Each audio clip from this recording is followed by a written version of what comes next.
मी आता team dynamic क्रेन्सना invite करते स्टेजवरती. नमस्कार. नमस्कार. नमस्कार. मी रामदास डायनामिकमध्ये रेंटल डिव्हिजन पाहतो. मैं हस्ती, मैं इक्विपमेंट सेल्स देखती हूँ. मी संभाजी, मी प्रोडक्ट मॅन्युफॅक्चरिंग डिव्हिजनमध्ये काम करतो. मी अक्षय, अकाउंट डिपार्टमेंट बघतो.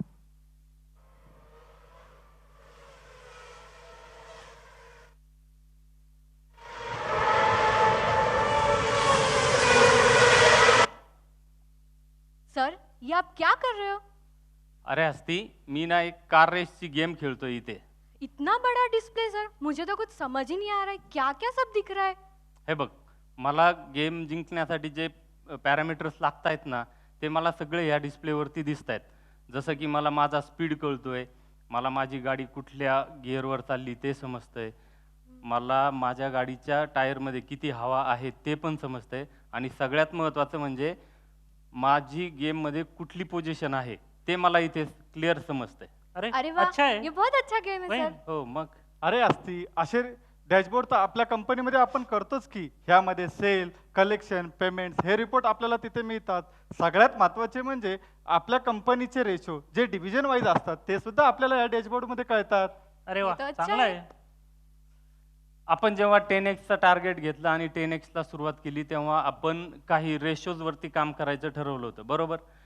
त्यातले आपण काही फायनान्शियल रेशोज आज आपण इथं पाहूयात. रेशोजवर जाण्यापूर्वी आपण आपल्या कंपनीचा बिझनेसबद्दल जाणून घेऊया. आपल्या बिझनेसमध्ये 3 डिव्हिजन काम करतात. एक आहे प्रोडक्ट मॅन्युफॅक्चरिंग डिव्हिजन, दुसरी आहे इक्विपमेंट रेंटल डिव्हिजन, आणि तिसरी जी आहे ते इक्विपमेंट सेल डिव्हिजन. प्रोडक्ट डिव्हिजनमध्ये आम्ही काय करतो तर मटेरियल हँडलिंग इक्विपमेंटला जे लागणारे सेफ्टी प्रोडक्ट्स आहेत ते आम्ही बनवतो आणि आमच्या काही टॉपच्या क्लायंटला मी ते विकतो. त्यामध्ये रिलायन्स आहे, L&T आहे, असे आमचे काही क्लायंट्स आहेत. रेंटल डिव्हिजनमध्ये या टाईपचे जे काही मशीन्स असतात, बूम लिफ्ट, सीझर लिफ्ट आणि कन्स्ट्रक्शनसाठी लागणारे मॅन मटेरियल होइस्ट, ते आपण या क्लायंटला रेंटलने देतो. जसं की John Deere, Suzlon, Aditya Birla group. ऐसे ही इक्विपमेंट डिवीजन में हम जेसीबी ब्रांड के scissor lift and boom lift sale करते हैं और ये हमारे क्लाइंट्स है अदानी, सिप्ला एंड सीमेंस. आता आपण आपल्या बिझनेसची माहिती जाणून घेतली. आता आपला बिझनेस हा 2000 पूर्वी कसा होता ते आता आपण जाणून घेऊया. 2023 पूर्वी आपल्या बिझनेसची स्थिती ही खूपच वाईट होती. आपला 2022 पूर्वी कंपनीचा रेशो हा 11 करोड तर प्रॉफिट हा 3% होता आणि आपले हे रेशो असे होते. अरे बाप रे, आम्हा तो काही नफोच नहीं देखा तो. हस्ती फक्त नफाच बघते. सर, तर आपने देखा इसमें कुछ प्रॉफिट ही नहीं है. बरोबर तुझं. त्यावेळी आपण 11 कोटीचं जे टार्गेट घेतलं होतं ते आपण कंप्लीट केलं होतं. पण अनफॉर्च्युनेटली आपण जर बाकीच्या फिगर बघितल्या, प्रॉफिट, रोटा, असेट टर्नओव्हर, इथं म्हणावं असं आपण टार्गेट कंप्लीट करू शकलो नव्हतो. अरे बापरे, डेटर डे 316, 214 हे काय बापरे. आहे? खूप डेटर्स आहेत. बरोबर आहे संभाजी सर. मग यासाठी आपण काय केलं? हो बरोबर आहे. ह्यासाठी आपण एक टार्गेट घेतले होते. 2023-24 मध्ये आपण टर्नओव्हर हा आपला 16.5 करोड तर प्रॉफिट हा 10% ने वाढवणार हे आपण टार्गेट घेतले होते. अरे पर सर ये करेंगे कैसे? कुछ तो प्लान करना पड़ेगा ना. बरोबर करावं लागेल. आपल्या 3ही डिव्हिजनमध्ये जर आपण आपल्या एरियाजमध्ये रेशो इम्प्रूव्ह केले तर नक्कीच होणार. जसं की आपल्याला कोविडमध्ये बागवे सरांनी सांगितलं होतं की सेल मोअर स्पेंड लेस. बरोबर, सोपी पद्धत आहे. जास्त सेल करा, कमी खर्च करा. जर आपण आपल्या 3ही डिव्हिजनमध्ये हे केलं तर नक्कीच होणार.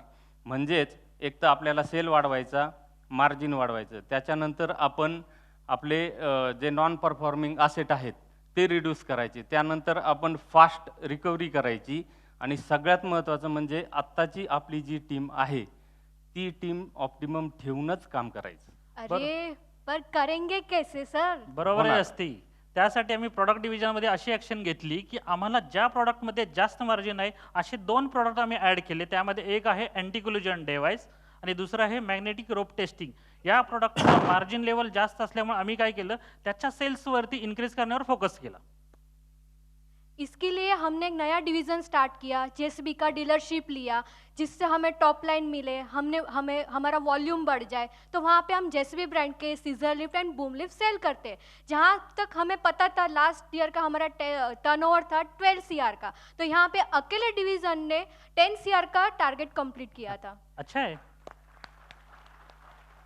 रेंटल डिव्हिजनमध्ये जर आपण आपला असेट युटिलायझेशनचा रेशो बघितला तर 21-22 मध्ये आपले असेट युटिलायझेशन होतं 44%.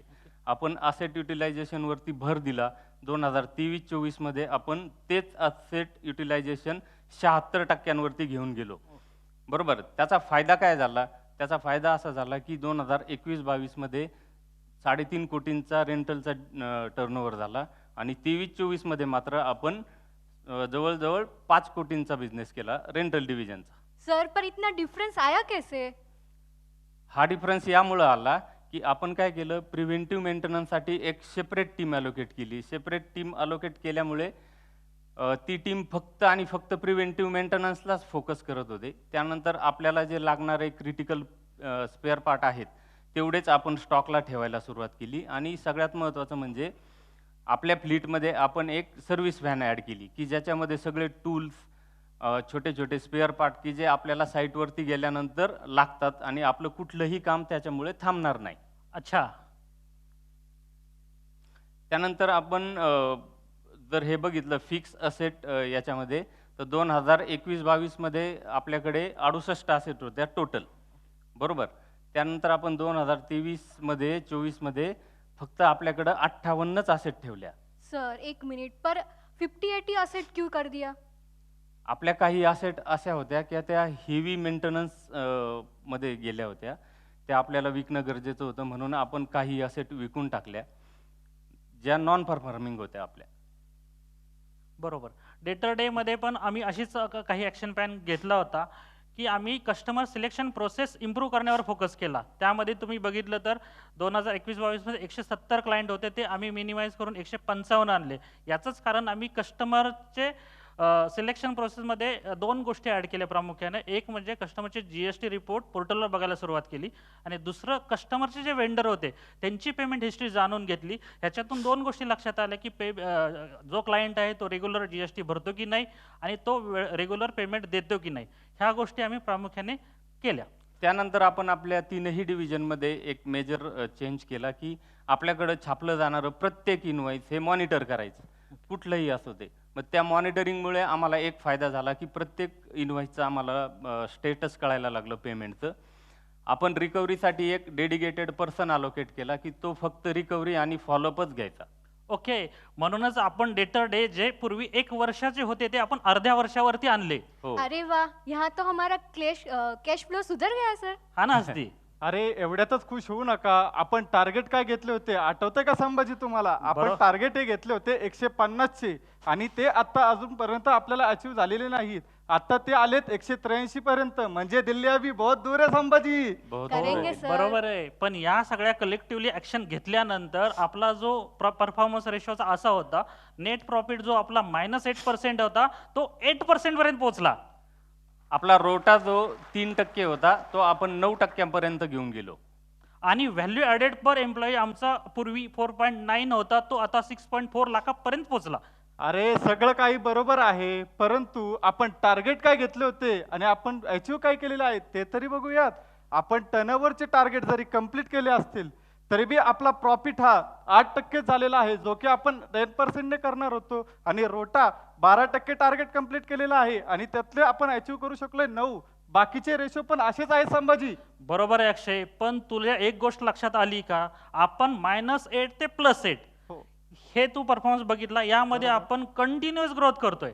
म्हणजे जर आपण अशीच कंटिन्युअस ग्रोथ आणि TLCच्या 6ही लिव्हरमध्ये असेच एफर्ट घेऊ शकलो तर आपण आपल्या टार्गेट पर्यंत नक्कीच पोहोचू. म्हणून तर आपली थीम काय आहे?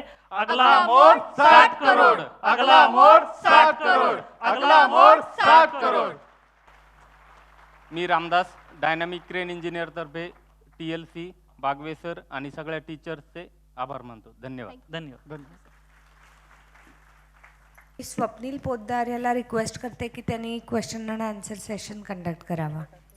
तर पहिला प्रश्न माझा डायनामिकसाठी असेल. तुमचा बिझनेस तसा बऱ्यापैकी कॉम्प्लेक्स आहे ज्याच्यामध्ये मॅन्युफॅक्चरिंग, सर्व्हिस आणि डीलरशिप हे तिन्ही ॲस्पेक्ट्स आहेत. तर यामध्ये तुम्ही रेशोची नेमकी निवड कशी केली?